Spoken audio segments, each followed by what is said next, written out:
You're watching the Pulse on the Joy News channel. This afternoon, pressure is mounting on Ghana's Electoral Commission to open more registration centers as the opposition National Democratic Congress says many prospective voters could be disenfranchised. And now that we've seen the challenges, it probably is not too late to open the centers at the electoral areas because it will be easier for people to travel. We'll hear from former President John Dramani Mahama shortly, who's on a tour of some of the registration centers. We have an update also as the Volta River Authority is today beginning a controlled spillage of the Akosombo and Pong dams following the consistent rise in the level of the lake. We'll get you the very latest on that and also tell you all you need to know about the third mini clinic of the Joy News EcoBank Habitat Fair. Opening today within the Tema metropolis. We'll tell you more about the fair which is underway.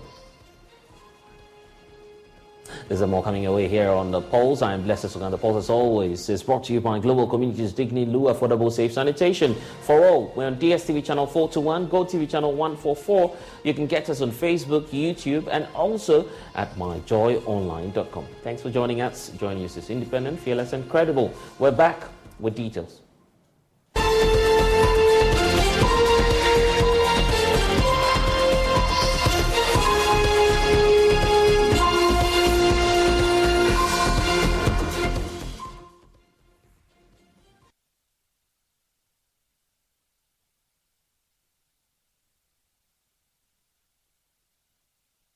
And thanks for staying with us. Well, it was billed to be an exercise to register new voters onto the electoral roll, especially those who have turned 18 since the last registration exercise. But it is now turning into a nightmare for many who have turned out at the Electoral Commission's district offices across the country to register.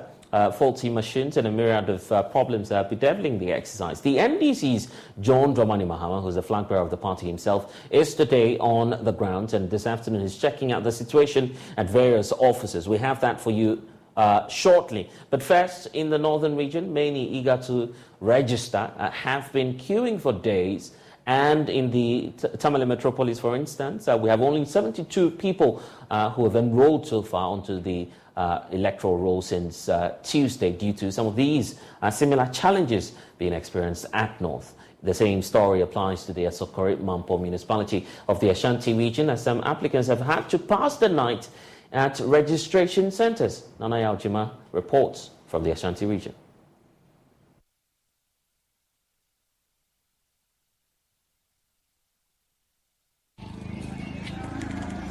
It's a few minutes past 3 a.m. A little cold as the dawnlight rains get heavier. The gates of the Electoral Commission's office at Askoremampong remain closed, but in front of the gate are stones and chairs lined up. Each stone represents an applicant. The bench stands for at least 3 people.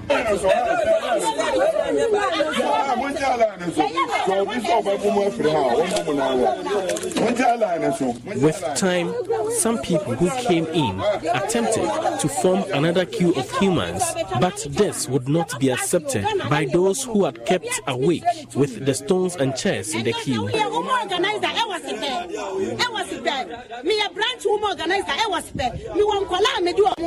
I am a branch organizer for my political party. I am bringing my party members to register. That is why I came this early to queue for them. I could have slept in my house. I was here when you brought your children to queue. I even offered them seats. How do you come and skip our queue here? We are honorable. We are assemblymen. We are honorable. We are assemblymen. Who are to me?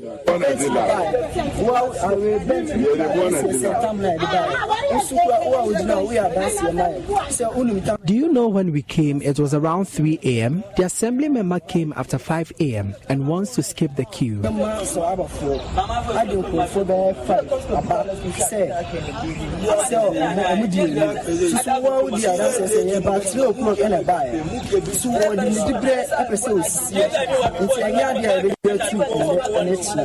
many are left frustrated, spending hours in queue since the beginning of the exercise. Some applicants have queued for at least 2 days, yet have not been successful. The few ones who were fortunate enough to get registered after the second day shared their frustration.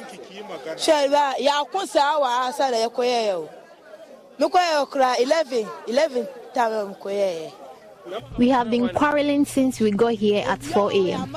I got a chance to register around 11 a.m.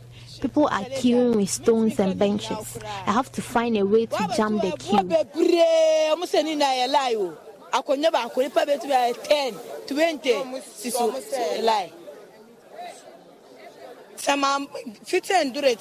We have been standing in the queue since morning. There were no seats for us.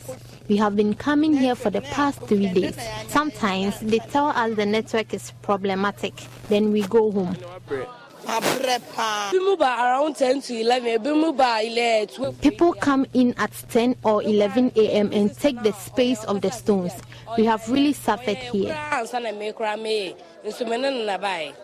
Figures available to Joy News indicate the Electoral Commission is unable to meet the daily target of 300. About 80 applicants were registered on the first day. Less than 300 applicants were successful in the second and third days of the exercise. The number of applicants continue to rise as efforts by interest groups to get the EC increase the registration centers are yet to yield results.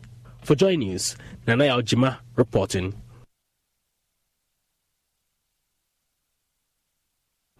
And some aspiring assembly members are taking advantage of the ongoing limited voters registration exercise to show up their support for the upcoming district level elections in the Bekwai municipality of the Ashanti region. More aspiring assembly members are hiring vehicles to transport potential voters from the hinterlands to the district registration centres at Bekwai. Two of such assembly members say the move is to boost their support base and also to assist eligible voters to get registered. We have more in this report. Serves 34 electoral areas. The communities are miles apart, presenting transportation challenges for many who have turned 18 and beyond to take part in the exercise. For Bismarck Echampon, an aspiring assembly member of the BD Trafo electoral area, and Michael Efa, who seeks re-election for the Ofanse Kokobeng electoral area, this presents an opportunity. Well, I intend to contest for the upcoming Assembly election, so I have an interest in the exercise. They have been busing people from the hinterlands to the registration center at Bekwai. So I've been telling people to come and register. Sometimes I transport them because once you have an interest in the exercise, you need to make sure that whatever means the potential voters or the first-time voters can get to the center. I've been helpful. The exercise has generally been smooth in Bekwai, though some network and equipment challenges have been recorded. 168 persons had registered as of 4 p.m. on Thursday. Some first-time registrants shared their experiences with Joy News. Okay, I'm really excited because this is the first time I'm going to take part in the election of our president and how our country is going to be ruled. So I'm really excited. So how has the process been so far? Okay, so with that, I can't testify because I came not long ago. I've been here for like an hour and I'm almost done, so it's really nice being here. I'm happy. My card now. Mission is said the Bayer and my men's baby. I'm to media, but so bad. Representatives of the NDC and MPP were happy with the turnout so far. So far, it has been encouraging and things are moving on well for now. Yeah. Any challenges? Yeah, we have a little bit challenges we face here. Mainly, our network is not stable, which doesn't fasten the easy flow of the people to register on time and hold up. And secondly, we in the morning we had a challenge with our machines. One of our machines, it's 2 centers. So one of our centers machine had to break down.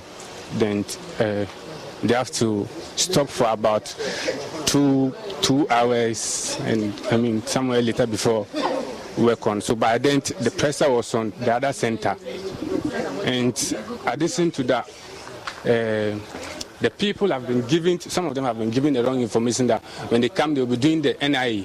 They thought this is the NIE, they'll be doing Ghana card. So most of them came with the intention of doing the Ghana card here, but they end up being corrected and redirected to the NIE office where they do the Ghana card. So that is the challenges we have so far here. Reporting for Joy News, Colinsia Eifa. Well, back here in Accra, there's pressure that's mounting on the Electoral Commission of Ghana to open more registration centres, as the opposition National Democratic Congress says many prospective voters could be disenfranchised. The party's leader, John Dramani Mahama, is on a tour this afternoon of some of the centres where the registration is underway. The NDC maintains that more centres would have to be opened to give the chance to more prospective voters, owing to the ineffective nature of the existing arrangements being deployed by the Electoral Commission. My colleague James Aveji is monitoring that exercise together with the former President John Dramani Mahama. James, where are you now, and has John Mahama arrived?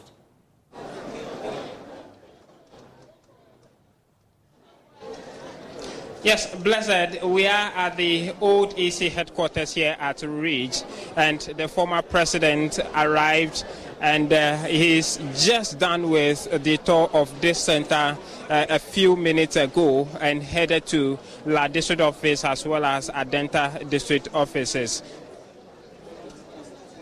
Of course, we know that he's been making some comments as well. What is the demand of John Dramani Mahama, and basically what's his point about the ongoing exercise?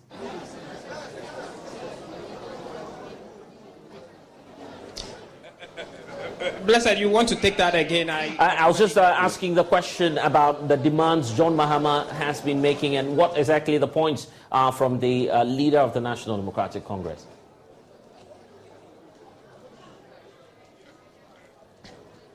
Okay, so after the tour, first when he arrived, he spoke with some of the party executives here to get a feedback of their observations or their monitoring so far over the period. Also had the chance to do some one-on-one interaction with some of the registrants. And then he proceeded to go around all the 5 registration centers or the 5 district offices to have a first-hand information of what is happening. Then when he came back, just before he left, he spoke to us, and from his observation, he makes the point that he was not too surprised seeing the number of persons that have gathered here this afternoon on day 5 of the program to try and get their cards. He makes the point that from his short interactions with the few people he's been privileged to talk with, they actually made a complaint about how they have spent almost the whole day here trying to get their card, and so they are still in the queue, hopeful that the process would go through. He also makes the point that as far as this particular registration center is concerned, the feedback he's got is that at least for this particular place, machines are not breaking down. But the major challenge that he's been told is about network failure at most of the centers, and so he threw the challenge or his appeal to the network providers for the EC to step up their game in order to provide a sustainable network for the process to run smoothly. And so that's one major challenge he said he's got firsthand. He's been told when he went round. He also took the opportunity to appeal to the EC again in order to cut down on the numbers and to also speed up the process, because he talks about the fact that at one of the registration centers, in fact, in the interaction, one of the observers tells him that for today they've been able to register about 51%. And so And so we can actually take a listen to him on exactly what he's seen so far. Now that we've seen the challenges, it probably is not too late to open the centers at the electoral areas, because it will be easier for people to travel. I mean, for instance, Ayawaso West Wogon is here. The farthest polling station in Ayawaso West Wogon is at Sator. And so there are people here from Sator who have had to travel all this way to come and register. They might not be able to register today. They might have to go back and come the following day. I mean, we know the conditions in Ghana today, the hardship. We know how transport fares have gone up. It's not easy on voters to be able to do that. Of course, political parties are trying to facilitate, you say we shouldn't bus them. And if somebody doesn't have money, he won't come and register because he doesn't have money for transport to come all the way. But if he were in his electoral area, it will be a shorter distance and he'll be able to go there and register. So I think we should still reconsider this issue about registering in the electoral areas. And but in the meantime, I think the EC should resolve the bottlenecks that we're seeing here. One, there's congestion. Two, the network is not going well. They registered, one of the constituencies, they registered 50 on the first day. Then I think the next day, 80. The highest they've registered in a day is 170. But if you look at these numbers, they will keep coming every day, and so we need to speed up the process. Well, I'll refer you to a famous case. This was the Do4 case during our primaries. The EC said it had come to its attention that an injunction had been filed against our primaries, and so because of that, they will not be available. They were very proactive. I don't know why they are not proactive in this case. Well, you'll be lucky if they come back. In some cases, they might not come back because they'll get frustrated with the process, and that will disenfranchise them. And that's why we're saying that it would have been easier if this exercise had been taken closer to where their polling stations are, and that would have been easier for them. Because right now they have to give up their studies. If they are persistent enough, they'll come for a day or two or three and manage to get registered. But then they would have missed several hours of their education. So, like I said, we'll still ask the EC if they can to open other electoral areas so that it can bring the process closer to the people. If you take my constituency, Bamboy, the farthest polling station is Babato. Babato is 140 kilometers from the district capital. And you say he should come and register, he should come with 2 guarantors. So he has to pay transport money for himself and transport money for 2 guarantors. If he goes that day and is not able to register, he has nowhere to sleep in Bole. Will he go back and come again? These are the practical difficulties that the EC is glossing over. They should ask Parliament for the budget. We are insisting that do the electoral areas. You've not asked Parliament for the appropriation. Say the money is not enough, so Parliament should ask the Finance Minister to give you more money. You haven't asked. You just say, no, we'll restrict it to the district centers. I don't think that's enough of an excuse. Well, so that's John Dramani Mahama speaking moments ago. James Aviji still at that centre where former President John Dramani Mahama just taught. He's off to Adenta and other centres across the Greater Accra region. But James, how about those going through the process itself, the registrants? So what do they have to say about the exercise in all?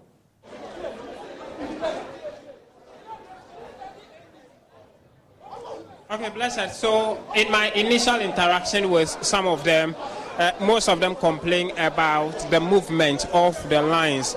And in fact, hundreds of them are here. But for us to get the real picture, let's have an interaction with some of them to know how the process has been ongoing so far and what they make out of all of this. I have one of them here. Let's have a conversation with him. Thank you so much for your time. Tell us about yourself. Where are you coming from to this place? I came here to register. I've not registered before, but I'm now coming to register. So you are from where? Ayawaso, Gempa. Okay. By the way, how did you get here? I came here with my uncle, the assemblyman. Okay. And so you came all the way there to come and register. Were you actually asked by someone to come and do it, or you came by yourself? I came by myself. What's the enthusiasm for you about this whole card? For which reason you came all the way to get it? Oh, I don't have it, and I want to Yeah. And so are you so comfortable with coming from where you are coming to do it here, or you would have wished that if it is closer to you, it would have been okay, or you are okay with the whole process? I'm okay. I'm okay. You are actually okay? Yeah. How long have you been here? Oh, I came here around 11 something, and I'm still sitting. I'm still in queue. Have you started the process already? No. You haven't started yet? Yeah. Are you hopeful? It's past 3 p.m. now. Are you hopeful that by close of day? Oh, no. Yes. And so you will go and come back tomorrow? No, I will not come back again. If they are not able to do it today, you will not come back again? Yeah. Why? They are delaying. They are delaying, and so you may not come back. What happens to if you start and your information? Oh, maybe if it's closer to me, maybe I might go there. So until it comes closer to you after today, you will not do it? Yes. Okay. All right. So, Blessed, that's the young lady telling us about if she's not able to get it today, she may not come back because of the distance. I have another brother here with me. Thank you for your time. Your name and where you are coming from? Okay. My name is Jaden. Okay. I'm a student of Accra College of Education. Yeah. And so, not too far from here, I guess? No, it's not too far. So you are on campus? Yeah. Not on vacation yet? Nah. Okay. How long have you been here? Well, since morning. I've been here. Around what time? We came here around 8 a.m. Yeah. Okay. And how many people are in front of you? How many people will go before you go? Actually, it was almost my turn until they came here to tell me that people were here yesterday. And they wrote their names down, so they have to be registered before. So I went back, and now they are here telling us that those people should be registered before, because this canopy belongs to those who were not registered yesterday. Yeah. Who came to give you that information? Oh, I think one of the organizers. Yeah. And so you would have to go back? Yeah, that's what they are saying. So for now, do you know how many people will go now before you go? I think we are almost done, because those who were registered, we came today, we were asked to go back, and those who were not registered yesterday should come. You have no idea right now how many of those in front of you will go before you go? It's almost my turn. Yeah, it's my turn right now. Yeah. Are you hopeful that by close of day you'll get it done? Oh, sure. And if it is not done, will you come back tomorrow in the subsequent? No, I'll be disappointed. And I wouldn't come back tomorrow. Will you come back? No, I wouldn't come back. Why? Because I've been here since morning. Then I'm not registered, and you asked me to go back, then come tomorrow. Nah, I don't have that time. Well, personally, what do you make of the call that this exercise would have been decentralized, where it get closer to the people? Are you one of those who support the idea? Yeah. You believe it would have solved the problem? Since I'm in support, then I think, yes. Thank you. We wish you every best. So, Blessed, two members of the registration line, in fact, new registrants trying to get a bit of confusion. I don't know if I can get the reaction on what exactly is ongoing over here. Blessed, let's see what I have been. Boss, what's the issue? What's the issue? It's about the registration. You see that? I don't even know what to say. You see, yesterday there was a chaos here because of the registration. Some people think it is NBC brought this. Some people even think that the MPP2 brought this. So later on, today, the PCs, they did a meeting. Okay. And then they were like, they should barricade the place. Okay. Secretary, organizer, and chairman, they should be in this jurisdiction. Which PC? Lydia Sarah Malasan, okay. The MP, okay. And then John Dumelo, okay. As a parliamentary candidate for Ayawaso West Wagon. They can be here. And then the constituency chairman, constituency organizer, and constituency secretary. You understand? But now, these are our opponents. Me, I'm for NDC. I'm a constituency executive for NDC. The MPP people, they'll wait. When it's like 3 something, then they start bringing confusion, chaos. And then you see to say the machine is slow, they won't work again. What's the confusion they bring? You see, yesterday they gave names. You understand? So after the names, those who follow have to go and register. But they say no. So these people have to go before these people. That is bringing the chaos. You understand? But if we will do it the right way, these people have to go. I hope you understand. These people have to go. You see? But these are our people. They don't understand. Assuming it's only the secretary and then the chairman, they can solve their problem. So I went to call the police, that the police should come and intervene, and then let all of us go out so that they can solve the problem. But why does it have to be the situation yesterday, and because the person has number, he stays at home, people wake up and come here, and you would have to get them registered before those who actually got number, slept at home, come, and then they are given priority? What they agreed on is that, what I heard, if you come and then you couldn't register and then they give you number or they write your name, when you come the next day, within some hours, if you are not here and people join the today, there was a meeting between the EC municipal director for Ayawaso West Wagon with we, the political parties, both NDC and MPP, and they gave us those instructions. You understand? So that is what is bringing a misunderstanding now. Okay. Yeah. So, Blessed, as you have heard there, that's the some sport of confusions that happen. Is ongoing, talking about how some people earlier given numbers are given priority over others, but it looks like that have been resolved now. I want to attempt to speak to you. Okay, it's actually lady in on what has been ongoing, and so Blessed, that's how it has been so far. Hundreds of them. Their cards, as we heard earlier, if they don't get their cards today, looking at the hours they have spent here, and they go home, they may not be able to come back subsequent days to complete the process until it is actually sent closer to them. James Aveji joining us from the Greater Accra Regional Headquarters of the Electoral Commission. Quite unfortunate if we don't have all of these prospective first-time voters coming back to turn up for the registration exercise. Joining us in studio now is the leader, founder, and also the presidential candidate, I guess, of the LPG going into the 2024 election, Percival Kofi Akpaloo. Mr. Akpaloo, thank you for joining us here on The Pulse. Thank you for you're leading your party to victory 2024? Definitely so. I see. We'll talk about that in detail, but what we have now is a challenge, of course, with the registration exercise. There's no need denying this because we've seen that on the screen. So what's your personal impression about how we're going about the exercise so far? Former President John Dramani Mahama just indicating there that we need to open up more and more centers so that we create the opportunity for more people to register. You see, it's like a two-edged sword, you know. The EC presented a new CI to Parliament, and Parliament did not approve the new CI. Mm-hmm. And this has brought the whole thing. So we need to look at what has contributed to this. Mm-hmm.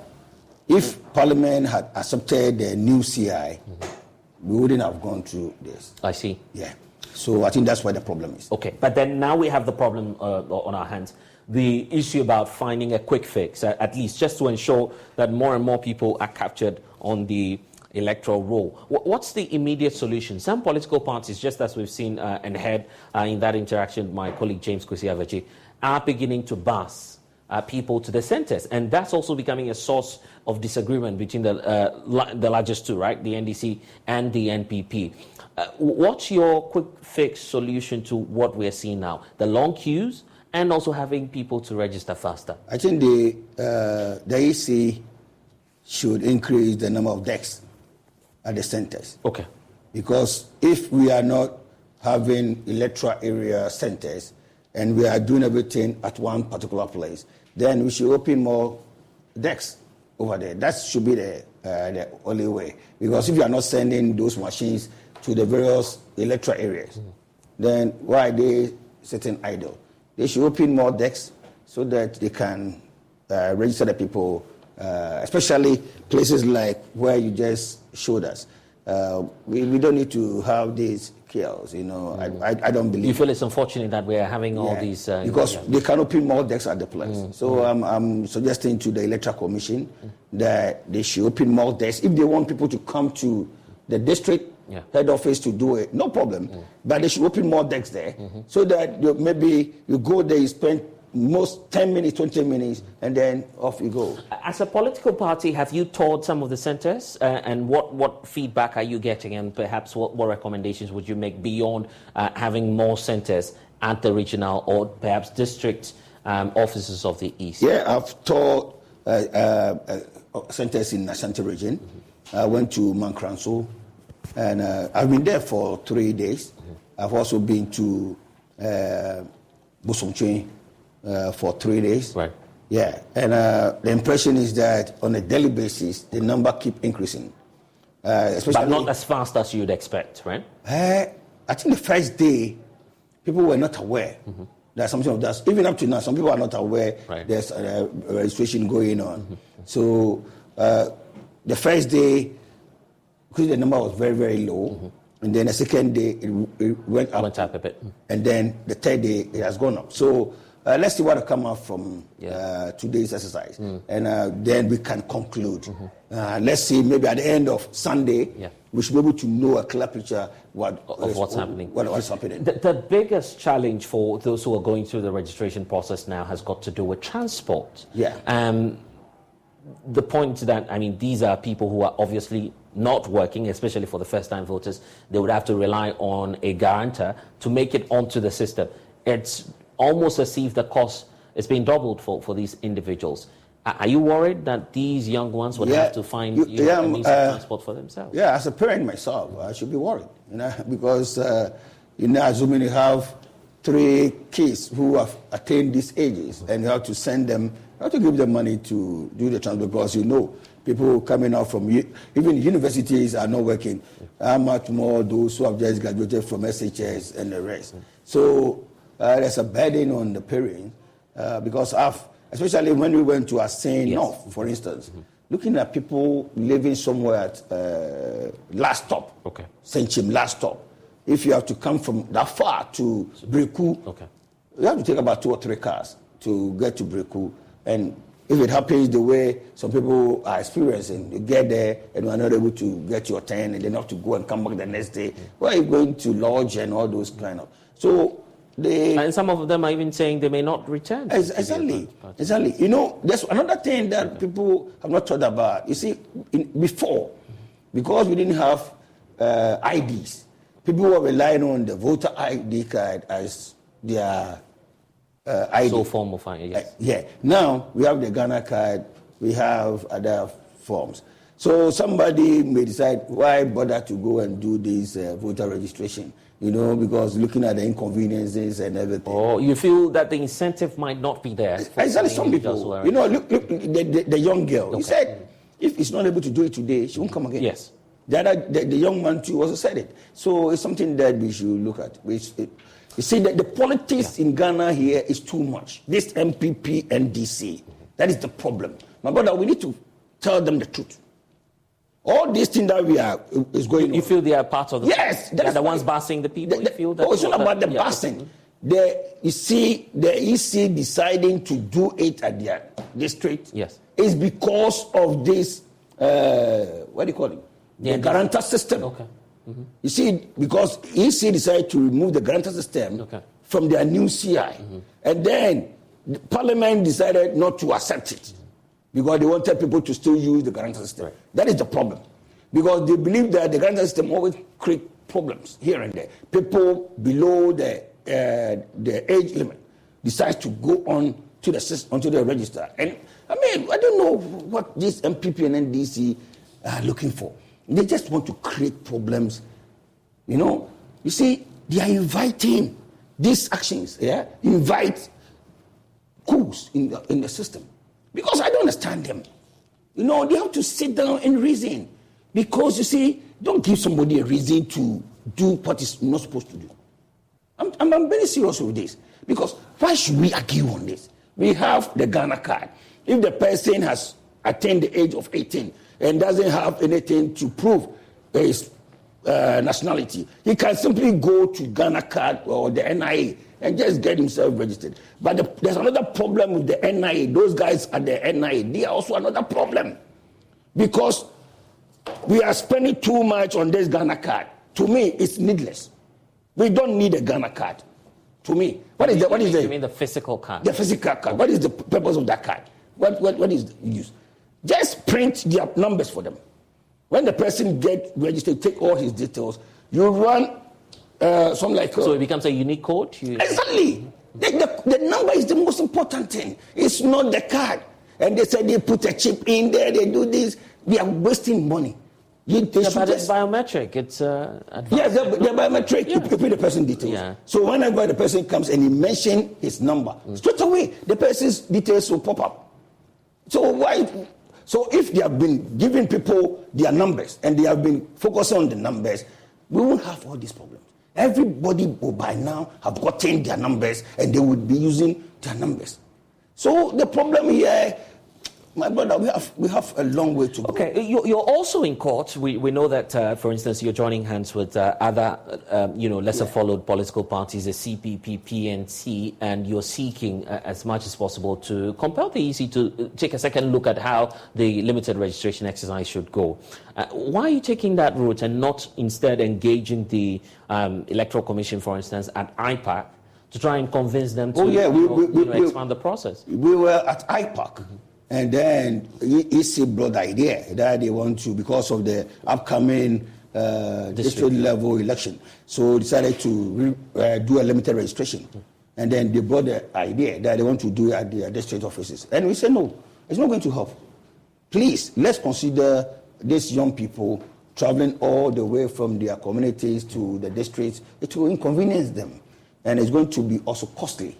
So please, extend it to the electoral area. Right. So whilst we're arguing, they said, okay, they'll get back to us. Before I realized, they've made a press statement and that they are going ahead with it. Oh, so you mean to say that at IPAC, yes, you did not conclude the process? Exactly. And then they went out to announce Are you sure about that? Oh, yeah, 100%. And then...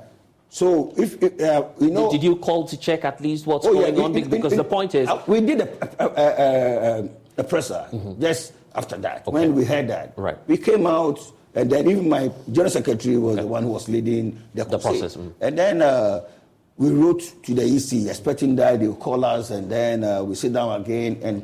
But we realized they are going on. So that's why we joined other parties to go to court to stop the argument is that IPAC is not necessarily legal, and so it's just an advisory committee. The EC is not bound by Exactly. But though EC is not bound to pick our proposals and our suggestions, but as human beings as we are, sometimes you got to listen to ourselves and then see if there's a way that we can do things so that everything will be done properly, But that's why we went to court, and but unfortunately, our court didn't go anywhere. So and in fact, if you look at the timeline, it appears that even if the case will be heard, by the time the processes are over, the registration is almost ended. Yeah, so in the meantime, how do we solve this challenge we have? Would you be making another attempt to reach out to the EC to consider, say, transport arrangements, to consider other means of, expanding? I think... What would you be doing as the LPG? Yeah, we'll keep on reminding them that they can... From now, you're going to... Yeah, they should extend it. And now that they are limiting it to their district, then I don't think they should have an end date. It should be a continuous process to maybe September next year. Okay? They should allow people to keep registering. Maybe they finish somewhere October, and then they close it for October to enable them to prepare the register for the December elections. And then they open it again from January up to September next year. So that it will be continuous thing. That when somebody gets 18, he just walk to the district office and register. But if they are going to wait and then a certain period they open it, it's not going to happen anymore. There's also another proposition from the leader of the NDC talking about, for instance, the need to ask Parliament if that will be possible for more funding and then we get more funding for the EC to carry out that exercise. Would that not help? I agree with him. I agree with him with his suggestion. I agree with him, but he should also speak to his party people in Parliament to accept the EC new proposal. You want the new CI to be accepted? Yes, the new CI should be the way forward. Yeah, so he should speak to his people. There's a baggage here about the Ghana card, which remains, the biggest form of controversy. Yeah. And we must even put on record that the reason for this was not accepted is not solely because of the NDC MPs. Yeah, I believe that if we all put more resources at the NIA, if it has become a problem, this will give them money to give the people the needed cards to enable them to register. Because we need to have a unique ID. The unique ID is necessary. We should have it. So we should support the NIA to get the necessary funding to get everybody their numbers so that we use it everywhere we go. Because we can't run a country where anybody can just enter into the country and do anything. We have been to other places. My brother, it's not easy going to live in Ireland without a PPS number or US without a social security number. So our Ghana card number should be the thing. My brother, can I ask you this? Do you know your Ghana card number? I have the card. I don't know the number. But it's quite a lengthy... my one is 718-195. Oh, that's interesting. -6. You see, you have to memorize this. Yeah. We have to educate ourselves that we should memorize this. Yeah. Because everywhere you go to the bank, you just quote your number. They give. Okay, so you feel that the number is enough to do any form of transaction? Exactly. And that we shouldn't be based on the card. On the card itself. Yeah, we're just wasting money on the card. Are you then proposing that, for instance, as of now, the NIA be giving clearance to go ahead with the registration even without the card? And then we integrate that with the EC system. Exactly. So that they go, even if somebody carries the card, and it's not integrated to the EC, what are you doing? So you can just get fake cards to do transactions. You see, it should be integrated so that wherever you go, they mention it, you are the one, your details will pop up. Mr. Paulo, this is Ghana. Oh, Ghana. But you see, but this is Ghana. But the banks have it. When you go to your bank, you just write your number on don't carry your Ghana card with you again. Go to any bank here and just mention. Your list will pop up. That's because they've invested. They are private entities. They've invested. My brother. They've invested into their system. So when they insert that, they are able to get it. How about how about the rural communities? No electricity. It doesn't matter. Internet service. It doesn't matter. The card might be necessary at that point. No banks run. No organization, serious organization runs without electricity, without whatever. These days, that's the bank, but. This is about the Electoral Commission. If a private company can afford to do that, Ghana government has no excuse to tell me that they don't have money to invest in that. Because they have to. All the kids being born today should be registered on it. Every Ghanaian must be registered on it. And every government department whatsoever in this country must have access to it. Ghana government cannot tell me they will not have money to do that. So, after what are we doing to ourselves? That we don't have money syndrome. To me, I don't accept that.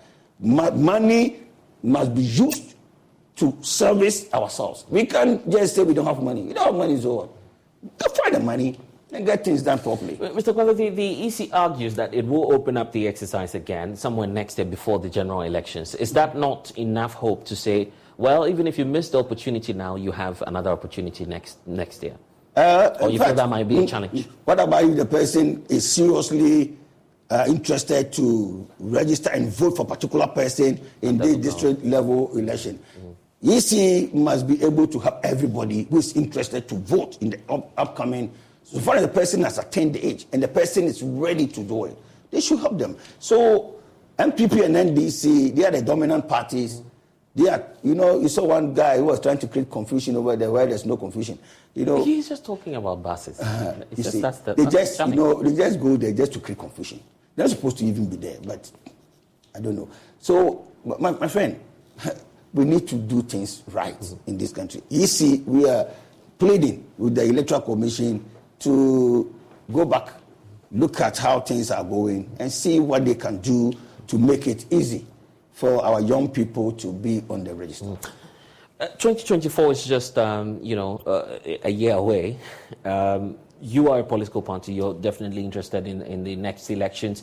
How are you readying yourself, and what message are you selling to the people of Ghana? At least you're making a case for a third force to emerge at this time. Actually, we are trying our best to reach out to everybody who's going to vote in the upcoming election, the 2024 election. We are reaching them that they should consider us and vote for us. Because if they do, we will bring something new. What will happen? We know we are going to introduce child benefits. Every child in Ghana will be paid every month. If you are unemployed, we pay you unemployment benefit.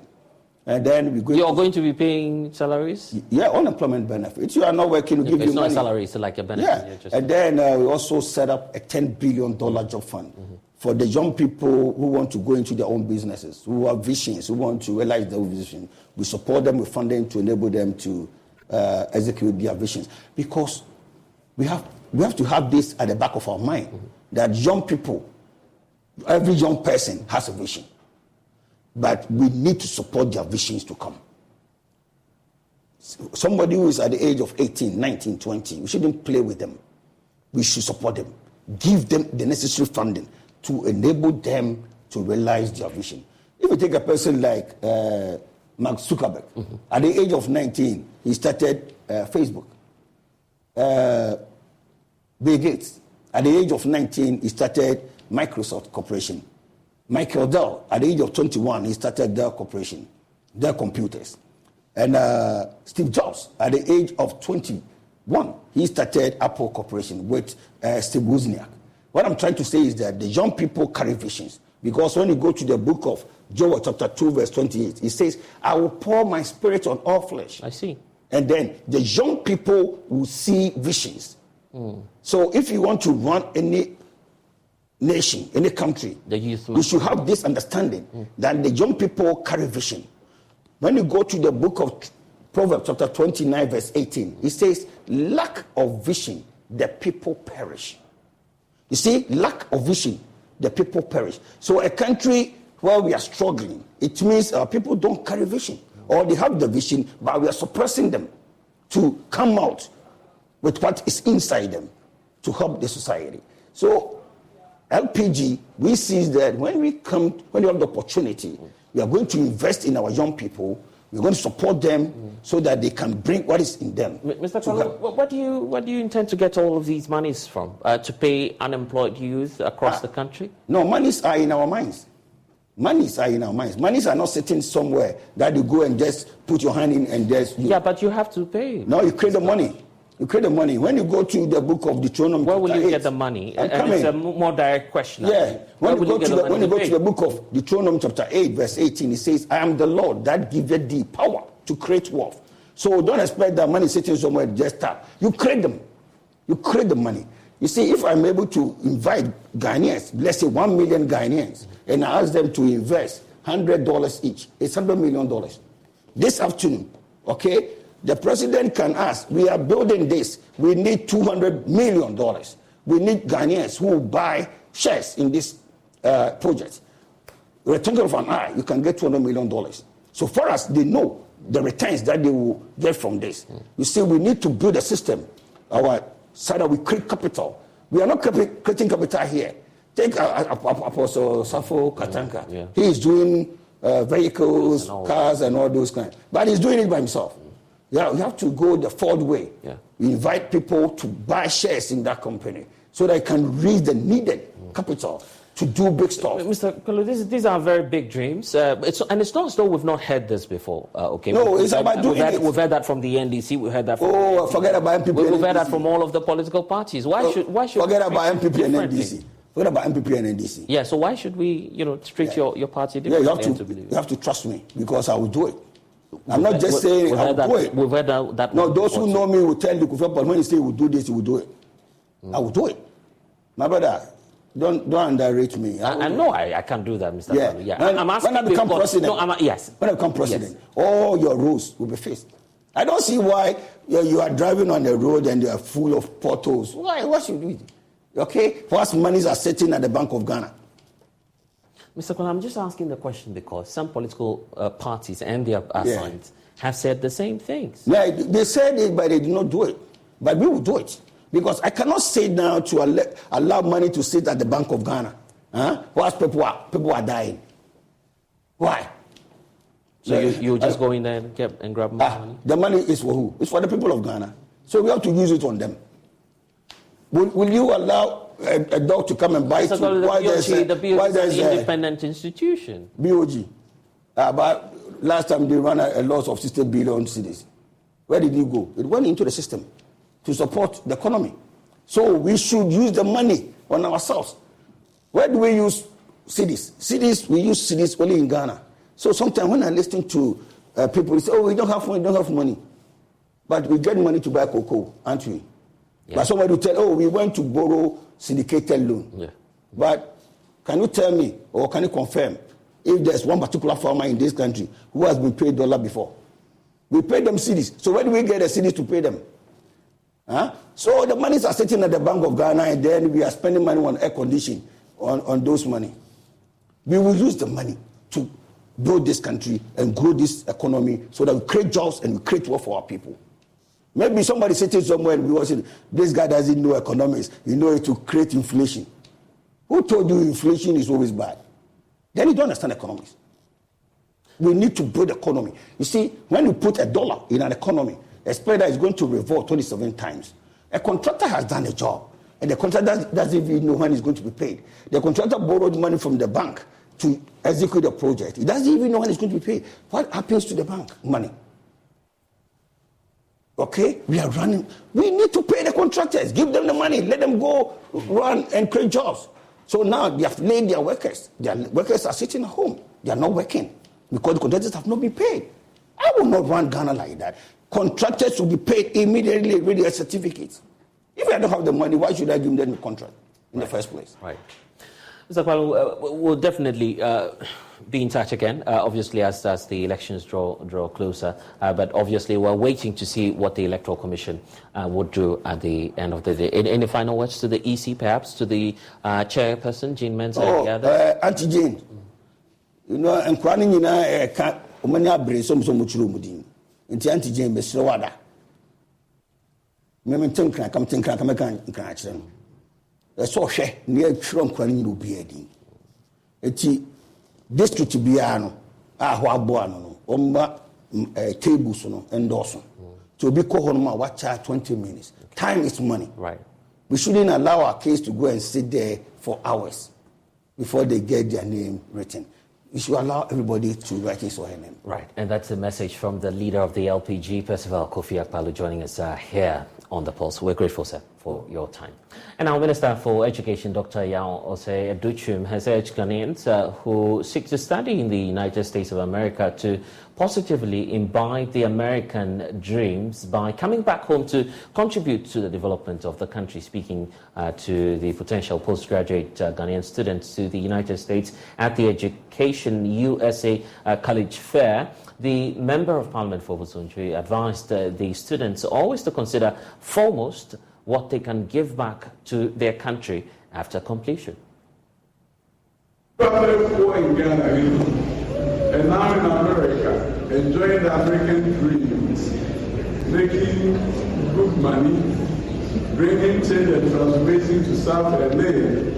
And why go to Ghana? Why come to Ghana? I asked myself that I want to meet with a mentor of mine, former congressman from California, Dr. Melvin Diamond, and I asked him, do I go to Ghana? Do I stay here? And he told me one thing. He said, yeah, you've done very well here, your shoes are great, but America can do without you. Maybe your country cannot do without you. He spoke to my heart. I decided that I'll come back to Ghana. And I came back to Ghana, and someone I never thought I would do, I became a politician. A member of Parliament for Osomche constituency, made deputy minister, eventually became the Minister for Education, and I'm living a dream, and this one is a Ghanaian dream. A dream that says your mom didn't go to school, your dad didn't go to any school, not even primary school, but yet you can become a minister for education. For all those of you who are gathered here, don't minimize yourself. You get the opportunity to go to America. Don't look at yourself as a Ghanaian. Be part of the American fabric. Think like how Americans think. That is the land where everyone believes that everything is possible. So when you go, understand that your greatness there is how you come back.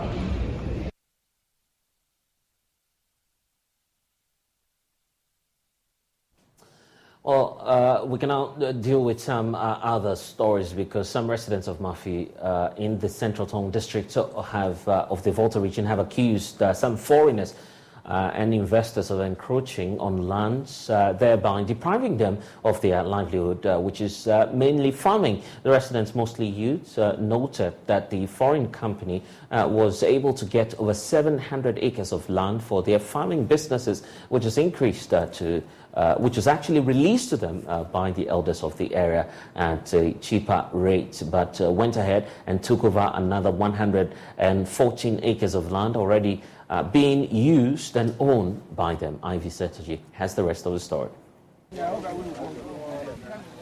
The residents, mostly youths, noted that the foreign company was able to get over 700 acres of land for their farming business, which was released to them by the elders of the community, but went ahead and took over another 114 acres of land.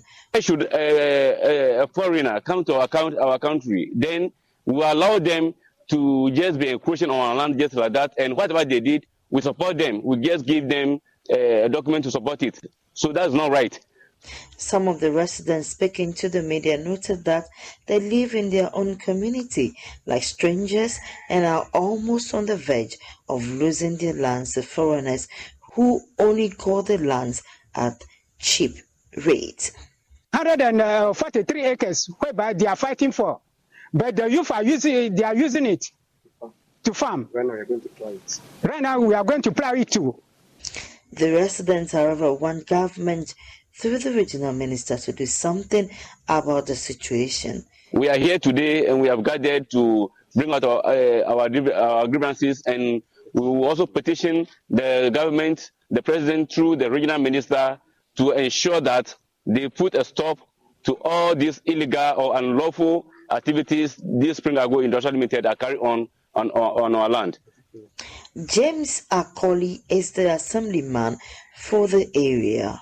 So my position is that actually portion of the land was given to the Spring Agro people to develop, and we were clearly told that this Spring Agro investors are in to take portion of our land and develop it.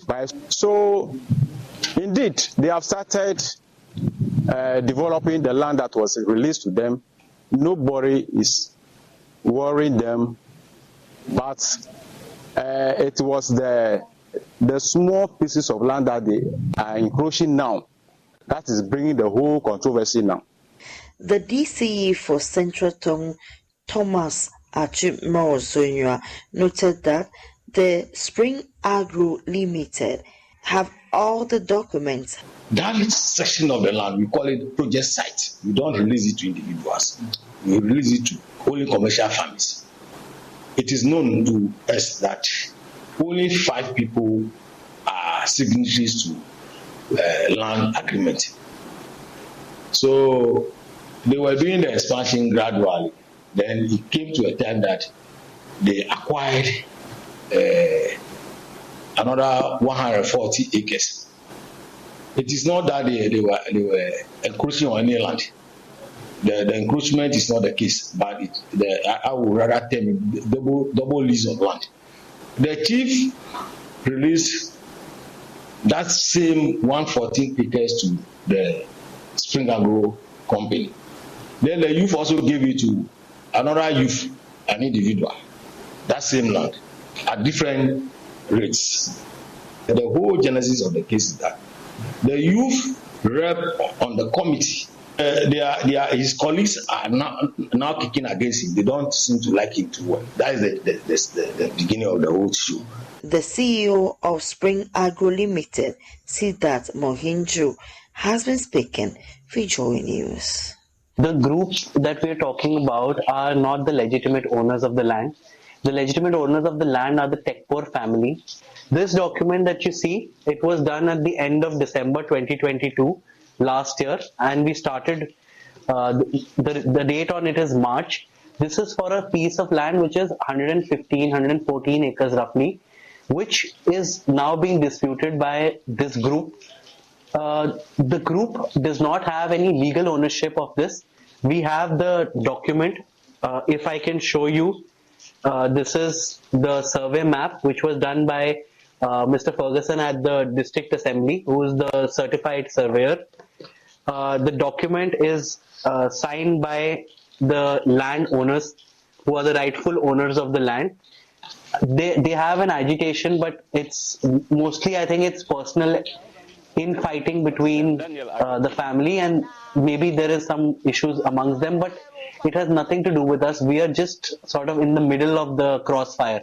Ivy Satoji for Joy News. Tedapenu Central Town. And back here in the studio, you're watching the polls on the Joy News channel. We're taking a break. When we return, I will tell you more and also give you a feel of what's happening at the mini clinic of the Joy News Ecobank Habitat Fair. Please stay.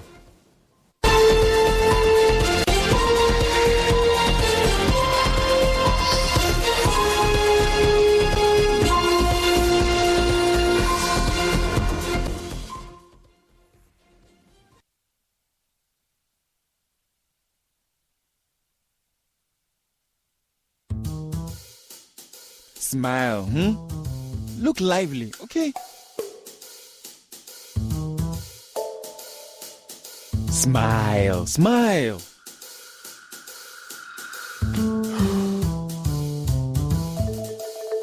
Is the money too small? A bad stomach ruins your day. Don't let it. Take Gastron, your most effective antacid, for the relief of symptoms of peptic ulcer, heartburn, gas pain, flatulence, and indigestion. Hey guys, what are you waiting for? Let's go, let's go. Mwah. Can you bring down the smiles more? Gastron, effective relief from stomach discomfort. Manufactured and distributed by NS Chemist Limited. This advertisement has been vetted and approved by the FDA. The voters registration exercise 2023 is here with us now. The Electoral Commission is making preparations for voters registration exercise from 12 September to 2nd October 2023 to enable citizens who have turned 18 years or persons who have not previously registered to visit the EC office in their district and register as a voter ahead of the upcoming district level elections 2023. The registration exercise is in line with the Commission's mandate to compile the register of voters and revise it at such periods as may be determined by law. Every eligible Ghanaian should visit the EC office in their district and present their Ghana card or passport for inclusion in the voters register. Applicants who do not have a Ghana card or passport are required to bring two persons who are already registered voters to guarantee their registration. Do not register again if you have lost your voter ID card. Replacement of voter ID cards will start from 3rd October 2023 after the registration exercise. Transfer of votes will also be done from 3rd October to 9th October 2023.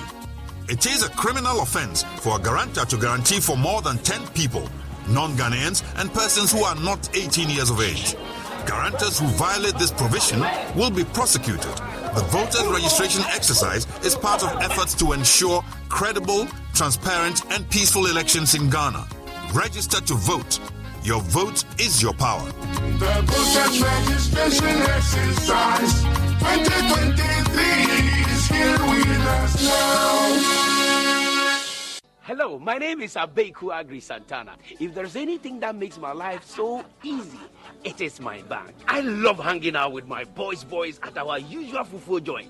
But even without cash, we still dey chop better with EcoBank Mobile. No matter the time of day, my bank helps me stay in touch with my beautiful wife whenever she's away. And when my beautiful wife is in town, She never misses out on her favorite TV shows because I'm able to pay up all my TV subscriptions from the comfort of my mobile phone. Whenever she has to get groceries too, my bank makes it cashless and convenient. And the part my wife loves the most is when my bank makes it possible and easy for her to shop from any part of the world without moving. Welcome to the smart world of EcoBank. Download EcoBank Mobile from Google Play Store or the App Store and discover the smart way to bank. EcoBank, the Pan-African Bank. Daddy, this tank is big. Yes, that's true. It can store a lot of water. That's so true. Wow, it has a working tortoise on it. That's so true. I can see S-I-N-T-E-X. Syntax. That is so true, my daughter. When it falls down, it will spoil. That's not true. But why? Hey! Syntax was the first to introduce double-layer tanks in Ghana. Syntax again was the first to introduce white inner layers in Ghana. Syntax gives you the biggest warranty, 7 years. No matter your water needs, Syntax is the answer. Syntax tank. Are you strong? Are you tough?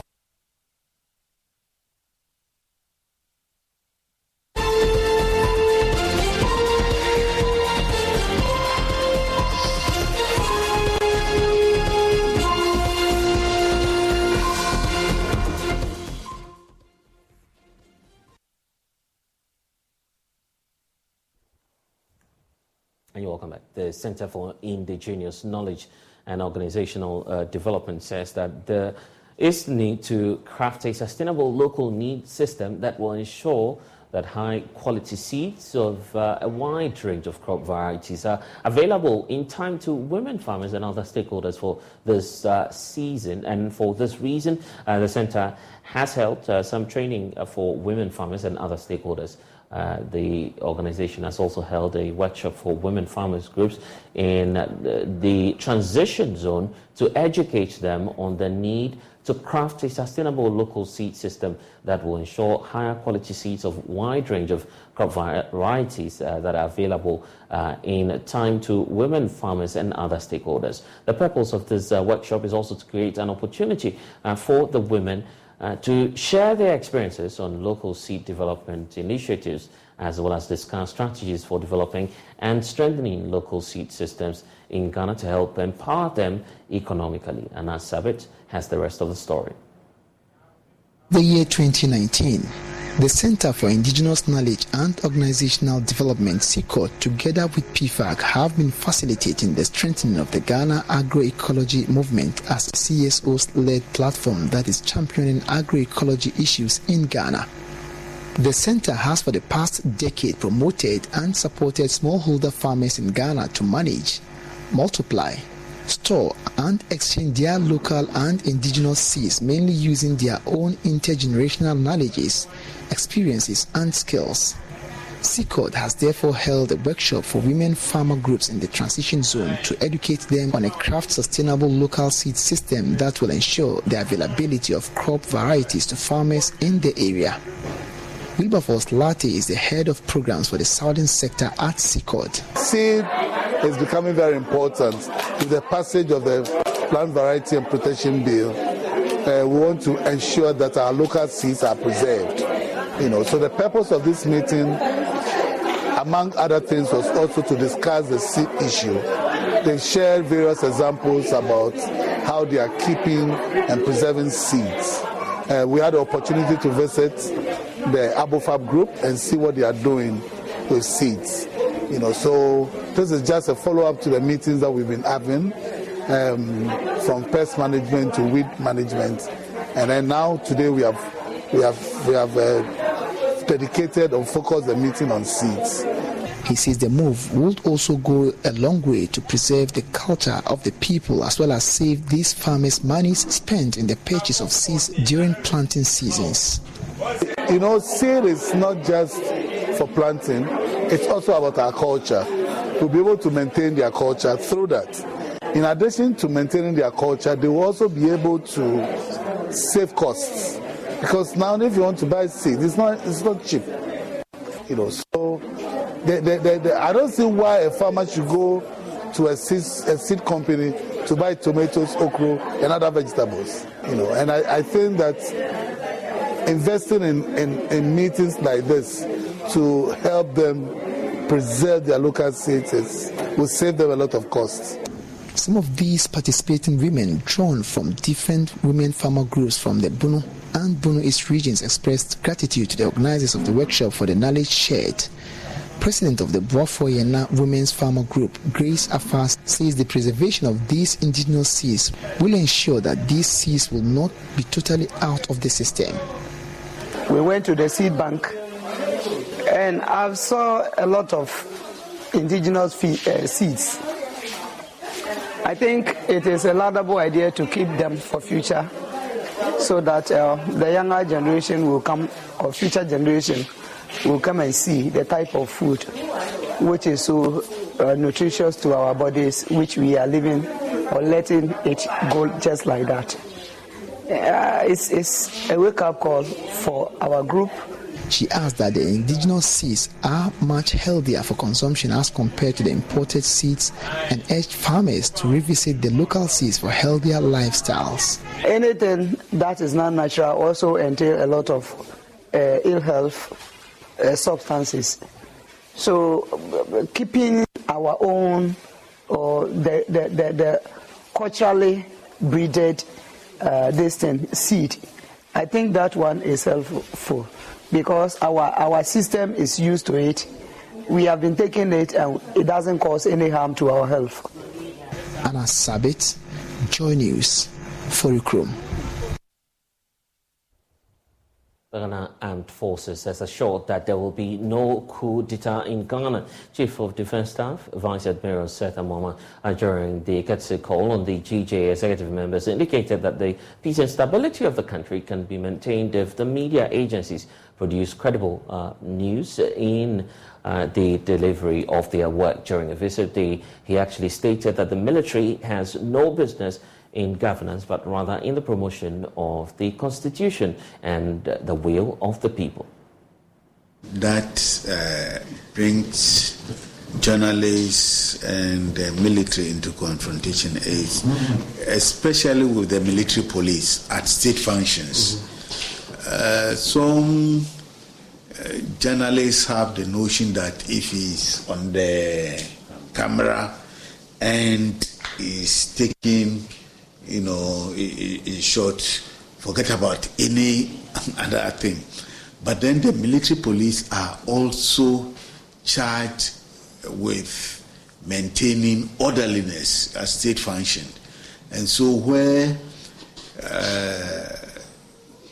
a state official like the president is coming and somebody is so focused on his camera, and the military police has to, clear the way for the president to pass. It results in, some confrontation and things like that. We will have to address, that issue in a way, and then. Military police. Of course, we say that in every house there's a Mensa inside. So you would have an individual who would misbehave. Please feel free to report to the Provost Marshal who is vested with the power to enforce discipline among the soldiers. And so if immediately something happens, inform Provost Marshal, and then it will be resolved as quickly as possible, even before it comes into the press that some soldiers have molested a journalist and that kind of thing. Marshal, your phone should always be active. I think we'll take the contact of your leadership. Yes.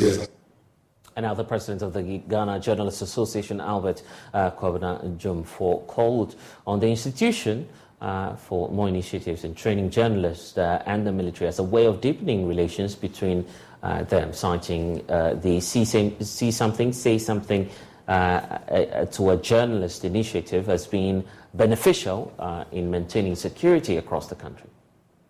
We want to say that we are not enemies. Yes, we are not enemies. We are partners in national development.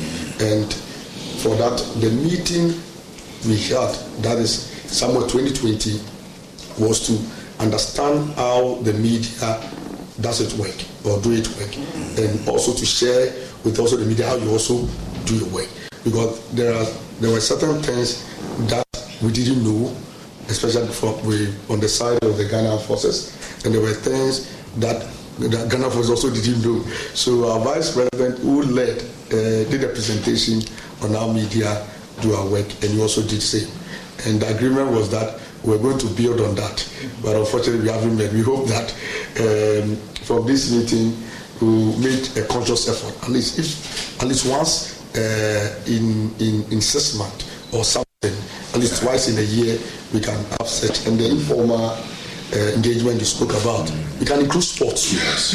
We can have a sporting competition between the media and then the military.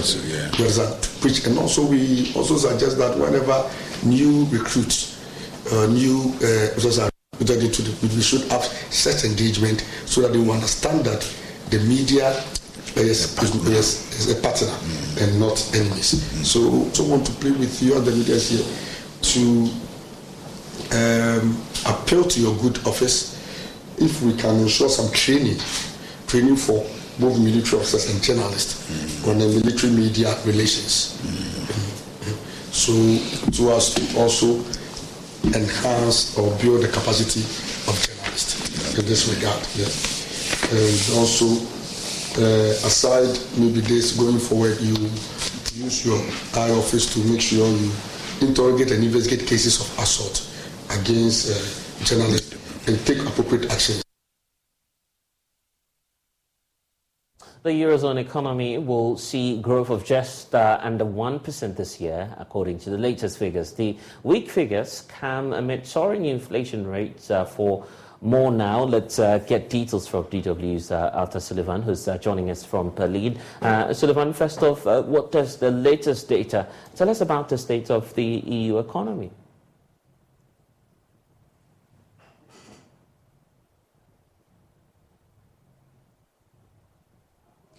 So these figures really tell a story of sluggish growth and sapped confidence across the European economy. Now, this new data comes from the European Commission, that's the executive wing of the EU, and it's downgraded its growth forecast to just around 0.8% for this year. Now, as across much of the world, high inflation is a big factor here, hitting demand with consumers really being put off by high prices.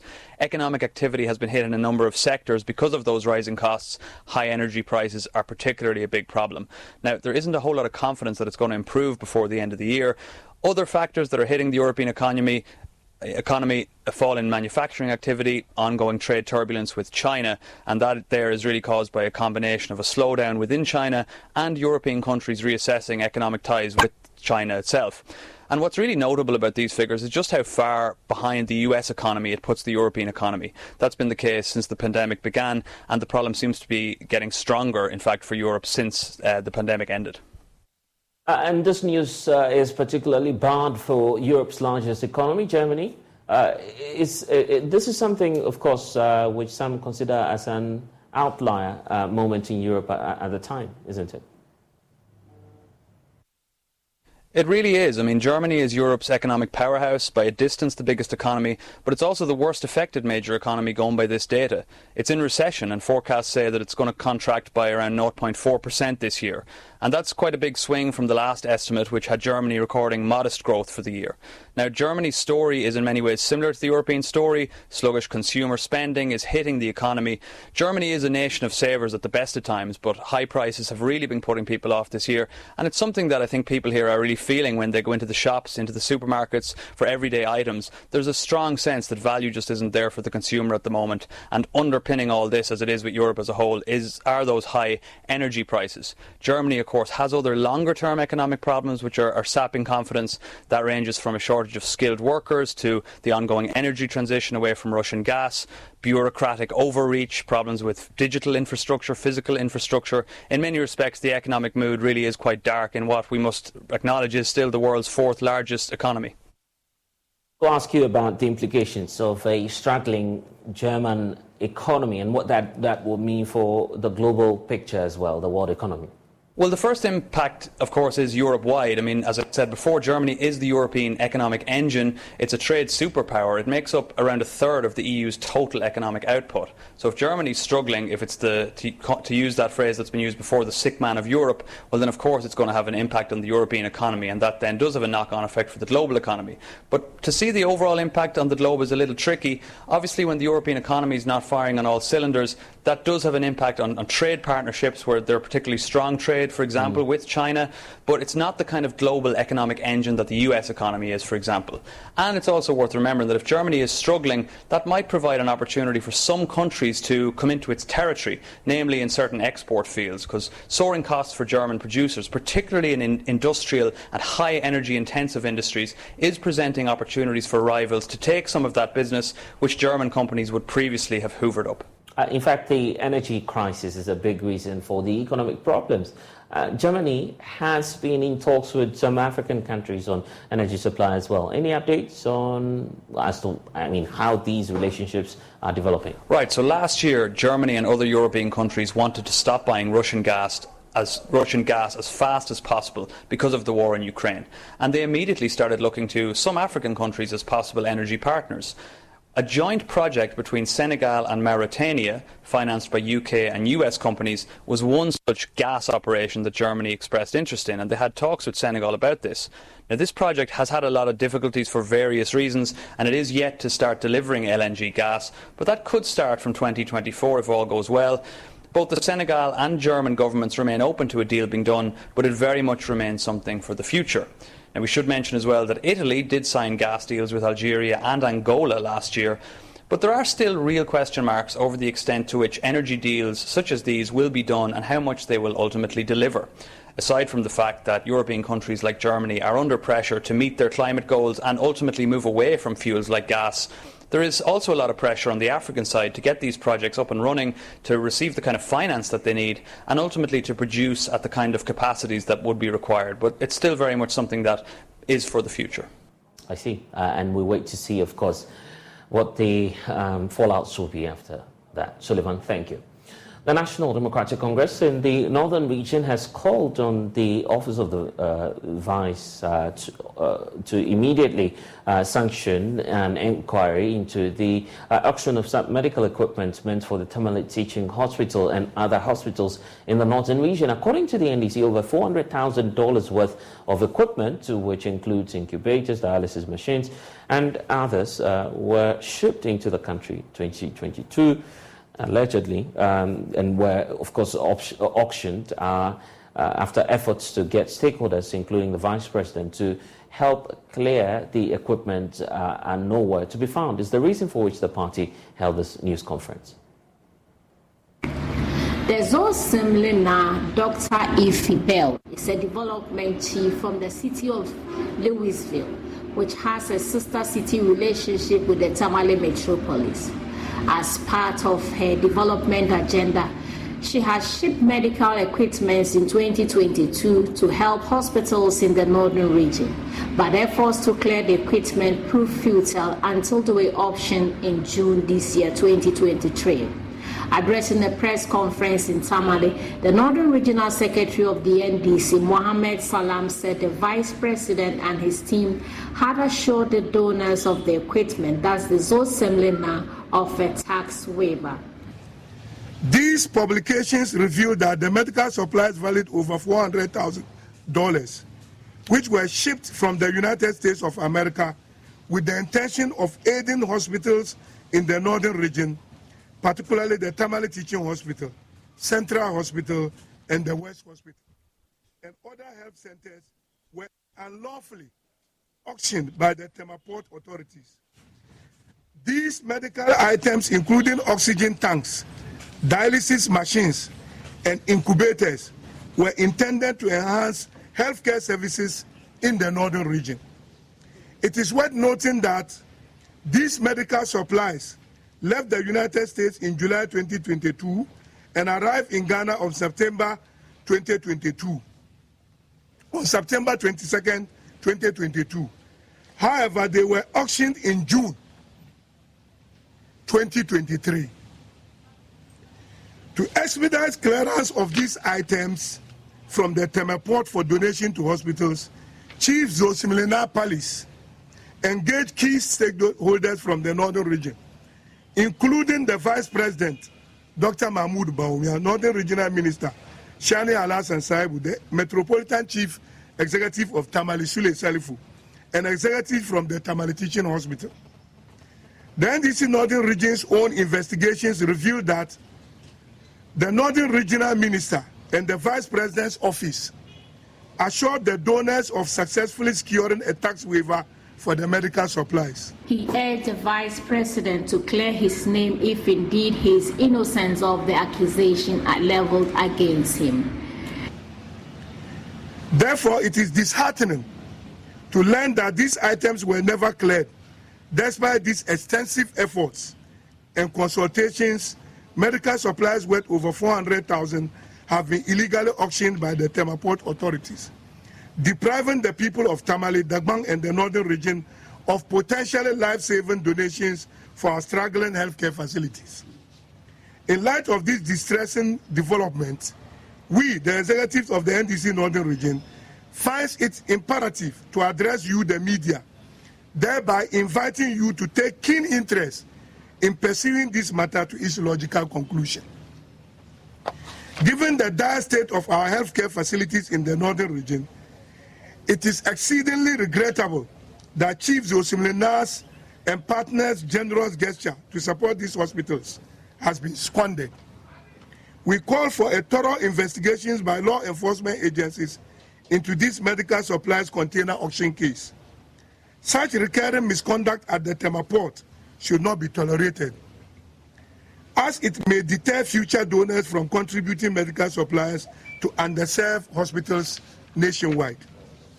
Furthermore, it is a source of great disappointment to us that our fellow Northerner, Vice President Dr. Mahmoud Bawumia, did not utilize his authority adequately to facilitate and expedite the clearance of the container for the Northern region. Despite the waiver secured by the Health Directorate, as explained by the Northern Regional Directorate for the Ghana Health Service. Mr. Salam questioned if the Vice President. And now the AU peacekeeping mission in Somalia, known as the African Union Transition Mission in Somalia, is citing funding challenges as one of the major reasons it has decided to do a gradual withdrawal of the troops from the East African country.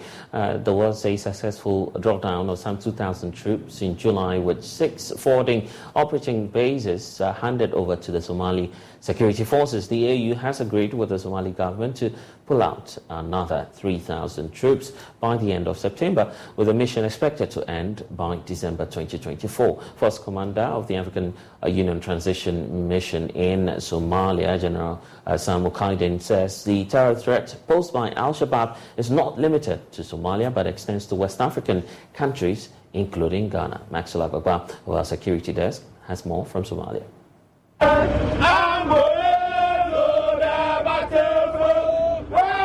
Formerly known as the African Union Mission in Somalia, AMISOM, but now the African Union Transition Mission in Somalia, ATMIS, has supported the country's government in the fight against Al-Shabaab for the past 15 years. The AU wants to gradually reduce the number of troops until December 2024, when the mission ends and full security duties handed over to the National Army of Somalia. ATMIS, in partnership with the United Nations Support Office in Somalia and the federal government of Somalia, in July concluded the successful drawdown of 2,000 troops 6 forward operating bases were handed over to the Somali security forces. The AU has agreed with the Somali government to pull out another 3,000 troops by the end of September. But Force Commander of ATMIS, Lieutenant General Sam Okidin, has revealed funding challenges as one of the major reasons for the decision to reduce the number of troops until the mission ends in 2024. ATMIS is limping in terms of finances.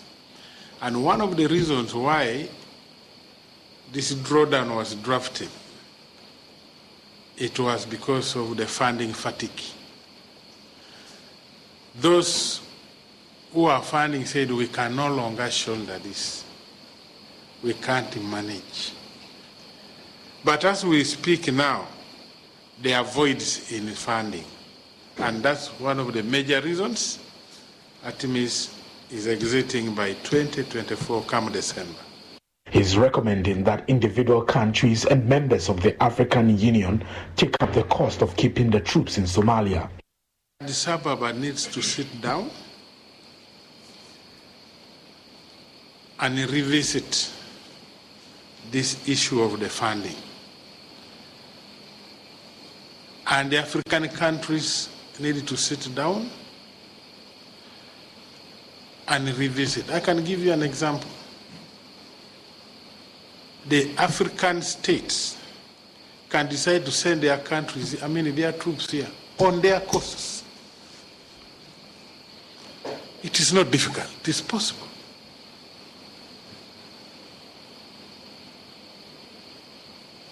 Africa can say, okay, 1 year or 6 month rotational basis in Somalia, but each country taking care of their troops. We shall not need the European Union, we shall not need the UN, we shall not need anybody. I'm giving you as an example. He says the threats posed by terrorist group Al-Shabaab is not limited to Somalia and its neighbors, but West African countries, including Ghana and the world. Now there is Al-Shabaab threats. It was in Yemen. How far is Yemen from Uganda? For example, Mozambique. They were in Syria, now they are in Mozambique. They are in Sahel region, and they are here in Mogadishu. So there is nobody who is safe. Mozambique is in Southern Africa. So nobody is safe in this era of terrorism. West Africa, definitely the effects is there, the threats are real, and the indicators are already showing. The connection in the Sahel region and Al-Shabaab, Al-Qaeda, is real. All those who were captured, there is evidence to that. What about West Africa here? West Africa is not safe. It is not a safe haven, no.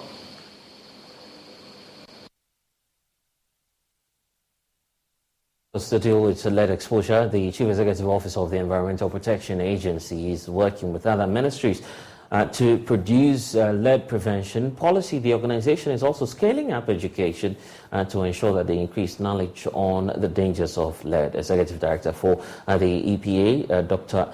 Henry Kwabena-Kokofo, has been speaking at a press conference here in Accra. Facilities, they have already applied to EPA. We've permitted them, so to speak, and we have 3 on our records. Out of the 3, 2 have been closed down due to non-compliance and that they are not conforming to best practices. What we are now targeting are those who are doing informal and, if you like, small scale within their own confinements, within communities, in their homes and other places. These people poses the greatest threat, and that is what we are going down there to clamp down on them. But we are calling on them also to come out openly, come under the radar of EPA, so we can come to see your facility, regulate, and then advise With no fees or minimums and no overdraft fees, banking with Capital One is the easiest decision in the history of decisions. Kind of like choosing Derek Jeter as the pinch hitter for your baseball team. Jeter, you're in. We need a home run. I'll give it a try. I've swung a bat once or twice. That's out of here. Yep, even easier than that. With no fees or minimums and no overdraft fees, is it even a decision? That's banking reimagined. What's in your wallet? Terms apply. See CapitalOne.com/bank for details. Capital One and a member FDIC. Maybe technically, then there may be the need to relocate and all others. If you don't do so, and through our monitoring and compliance rounds, we get hold of you, you'll be treated as causing environmental offense and crime, and that may lead to prosecution and other things. I must also say that we do not intend to kill local participation in local cottage industries, not at all. We have got to bring them to speed, to guidelines levels where we can regulate them and make sure that we provide them with the technical support that they so require in order to do cleaner production. So as much as we are appealing, we are also sounding a note of caution to these people that they have got to own up, come to EPA openly. You will come and look at what you're doing. If there is the need to prop you up, license you, and then bring you under the radar, we will do so. Contrarily, if we need to close you down, we will do so. And we apply the rules. Yeah. So is there a window you're giving to them, or they are free to come in at any time? Yeah, they are free to come in at any time, but they don't have the leisure of, they don't have time on their side. We are closing in on them. We are going to come. And I'm talking about the entire nation, the most concentrated places in Ashanti region. And trust me, we will do so within the weeks ahead of us. And just before we go, the Volta River Authority says it is carrying out a controlled spillage on the Volta, that's the Ekosombo and Pond dams. Statement there by the Volta River Authority indicating that the VRA is undertaking some controlled spillage of these two dams effective September 15, 2022. And according to the Deputy Chief Executive Officer, Engineer Edward Obeng Kenzo, the decision to spill follows the observed consistent rise in the level of the lake due to high inflows. He added that Volta River Authority, actually the river, the high levels on the river, and then he added that VRA is fully aware of the heavy rains being experienced across the country, leading to some levels of flooding and high water levels in some communities. He added that for this reason, the Volta River Authority is undertaking this controlled spillage to mitigate any adverse impacts. He's also indicating that VRA will continue to monitor the situation and update the public.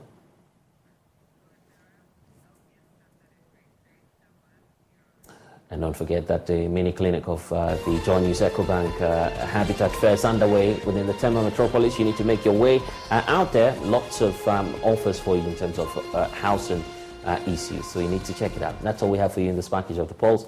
Log on to myjoyonline.com for more stories. It's a pleasure being with you. See you again. Bye-bye.